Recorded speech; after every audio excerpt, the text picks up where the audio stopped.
Jack Thunder and the Fragments of Anima. Book 4. Earth. Chapter 8. A Band of Misfits. It was just as Jack Thunder feared. The entire grove had been drained dry. It had lost all its color, faded to a muted shadow of its former self. Almost all the lights on the trees' branches had died out. Those that remained had faded to a slate gray. Worst of all, neither him nor the others could feel the warmth from the heartwood anymore. Jack Thunder looked off in the distance. Yggdrasil had caught the same gray disease as the rest of the grove. He thought the heartwood would protect them, but even that had become a victim to Nemesis's evil. Strombolia was right to be worried. So were Frosty and San. "There you are! I've been looking all over for you!" Jack Thunder looked up to see Scylla running towards him. "Scylla! Thank Anima! I thought you had been drained too." "I thought the same of you. Did you find Sour Apple?" Scylla asked. Jack Thunder, Buckthorn, Shadowpaws, and Snotter nodded together. "Yep, we found him. He should be safe now. But that Wendigo he caught turned out to be Nemesis. And now, well..." They turned their gaze towards the lifeless grove. "You probably know the rest." The Forest Dragon spoke. "I thought you'd be out here. I need your help finding the Earth Fragment. You said you detected it near Yggdrasil before. Well, I found out that Yggdrasil has been keeping it this whole time, waiting to find her bravest warrior to bestow it on. But I don't know exactly where it is. With the other fragments, it'll be a lot easier to find." The four young heroes and the wyvern whelp climbed onto Scylla's back as she made haste towards Yggdrasil. There was no time to lose. A chill ran up Shadowpaw's spine. It spooked him that there were absolutely no lights inside any of the tree houses, despite it being Solstice Eve. It was like the grove had become a ghost town overnight.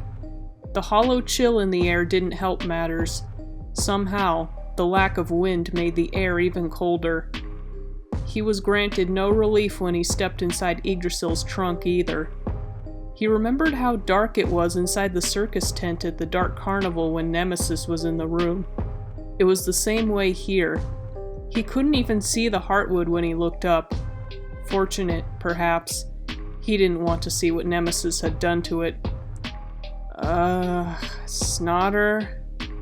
Don't worry, it's just us. Do you know where to find the Earth Fragment? Who wants to know? Shadowpaws was shocked at the sudden coldness in Yggdrasil's tone. It's important. The grove has fallen under a curse. We need the Earth Fragment to restore Anima to the grove. Snotter replied calmly. Don't know why you care. I don't care anymore. Shadowpaws stepped back. Was Yggdrasil really giving up? But if I did, I'd tell you that Terra's beneath my roots. To your left is a staircase. Descend it, and you will arrive at a series of tunnels. It is somewhere in there you will find the Earth Fragment. Yggdrasil trailed off. She had spent so much energy trying to resist the Wendigo's influence that she barely had the strength to speak even those words. Even so, she helped them greatly. Snotter thanked her before the team descended the staircase one by one.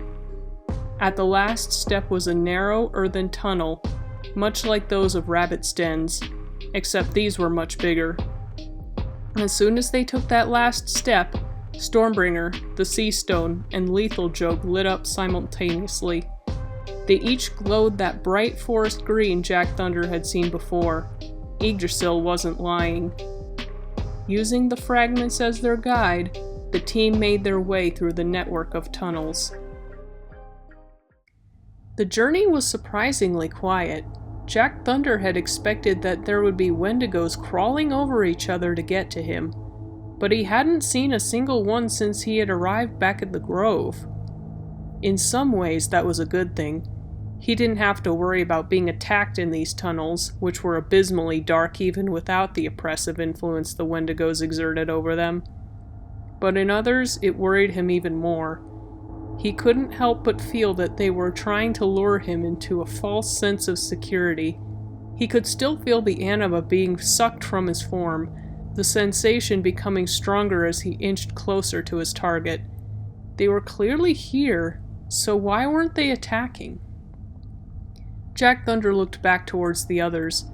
Shadowpaws looked the most scared out of all of them. Snodder and Buckthorn both bore looks of determination, the latter clutching the sea stone tightly to her chest.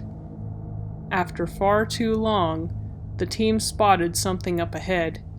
It was glowing the same shade of green as their fragments. They made their way into a small antechamber, each taking their place at the other's side so they could get a better look. Its form took shape. One end was long and twisted. It pointed in the air. The other was broad and heavy-looking, sitting on the ground. The green glow was coming from the edges of the broad object. No, blades. They were blades. The long end was a handle, formed from twisting branches with the leaves still attached. It fastened the head in place with even more twisted roots. Terra. They'd found Terra. Before they could make another move, though, an unfortunately too familiar voice spoke, one which possessed an ethereal evil in its every word. "Leave it alone. It's mine." Jack Thunder growled. Nemesis. The superior Wendigo made itself known, its glowing red eyes beaming down at the four. Without warning, its vicious claws lashed out, grabbing the axe. It tried to pick it up, but the glow coming from Terra grew brighter and brighter until it seared the foul beast's hands. It barked in pain and dropped the broad axe. "Ah, cursed artifact," it growled, shaking its hands to cool them. Its eyes narrowed. "You fairies and your insipid magic. I drained the Heartwood, something no Wendigo has ever been able to do, and the fragments still repel me?" Nemesis paused and took a deep breath. "Well, I may not be able to carry the earth fragment myself, but I can at least keep it away from you." In its rage, Nemesis took a very unwise charge at the crew. As it smashed into the opposite wall, Snodder slipped behind its back and grabbed Terra. As soon as she picked it up, she could feel its raw power coursing through her veins. It truly was a marvel of creation. Nemesis picked itself up. Through the gloom, it spotted Jack Thunder, the leader of the bunch and the one who first dared to defy it. Without him, the team would lose hope and disband. It charged another attack. Snodder noticed the red glow from behind her and whipped around to face Nemesis. It was now or never. She swung the axe over her head and smashed the blade onto the ground. The world exploded into tremors. The sudden earthquake threw off Nemesis's aim, causing it to throw a bolt of null magic into the ceiling.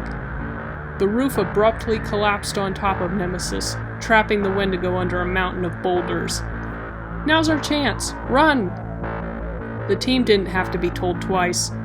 They made their way out of the tunnels, dashing back towards the stairs. The tunnels trembled so hard that the crew thought Snodder had caused a cave-in. As soon as they made their way up the stairs, they slid to an abrupt stop in the middle of Yggdrasil's chambers. "Okay, is everyone alright?" Snodder asked, Terra still clutched in her hand. Jack Thunder looked around. No one really seemed to be hurt, just really out of breath. "I think so." The chamber was eerily silent. Though the night sky shimmered outside, Jack Thunder took no peace in it. Not even Yggdrasil stirred. She must have fallen asleep. It was times like this when he wished Frosty were here to comfort him. He hadn't seen her since that morning. He felt his knees grow weak. Jack Thunder shook his head. No time for that now. Snodder had Terra now. They just needed to restore Anima to the grove. He made his way outside, the rest of the team close behind. Hi there, I hope you enjoyed the video. If you would like more from our friend Jack Thunder, you can check out my new book series, Jack Thunder and the Fragments of Anima, on Amazon using the link in the description. Or you can head on over to my Teespring and grab a few things from my shop. And please like, comment, share, and subscribe for more content every week. Thank you for watching.